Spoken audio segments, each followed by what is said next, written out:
सांग मैंने यहाँ आम आसिक पहुँची जाइछुँ गोटे रहस्यमय जगह के जेन जगह वैज्ञानिक माने फेल मारी जासन और ई जगह एंता गोटे मंदिर अच्छे जेन मंदिर पंचमुखी धवलेश्वर बाबा पूजा पाउछन। तो आसुन जानमा ई जगार रहस्यटा काଣା अच्छे।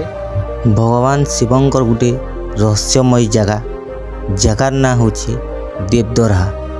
बरगढ़ जिल्लार पद्मपुर 17 किलोमीटर दूर रे यही जगह अवस्थित। आज भी ई जगार रहस्य लुकी रही। तो आसुन जानमा सांग माने ई जगार रहस्यटा काଣା अच्छे वीडियो के लास्ट तक देखुन सबू जानी पारबे। तो आम यहाँ पलि आसचुँ देवदरहा। तो यहाँ हूँ से रहस्य मंदिर जेन जगार बाकी मंदिर गोटे अलगा अच्छे। ई जगह पूजा पाउछन पंचमुखी बाबा धवलेश्वर ई जगह पूजा करा जासी। ई मंदिरटा 100 बरस पुराना मंदिर है। लोकंकर कहबार हिसाब दिने नंदी महाराज को गोटे बाघ आसिक झाम मारी देथिला।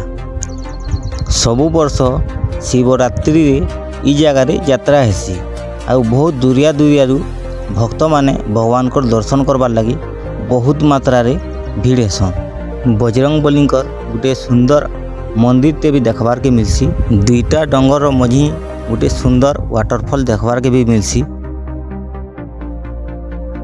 तो सांग मैंने जेनटा कि दरहाड़ के जीवार रास्ता टिके मतलब खराब अच्छे बोल तो आगठ बहुत बढ़िया है बनई छन।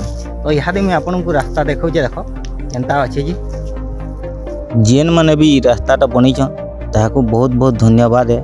कहें लगी बोले दिने ई बाटू जीवार लगी बहुत असुविधा होतला और लोग दरहा जे पहुँची नहीं पारथी।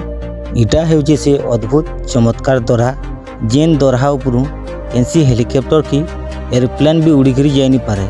आज भी ई जगार रहस्य लुकिक अच्छे।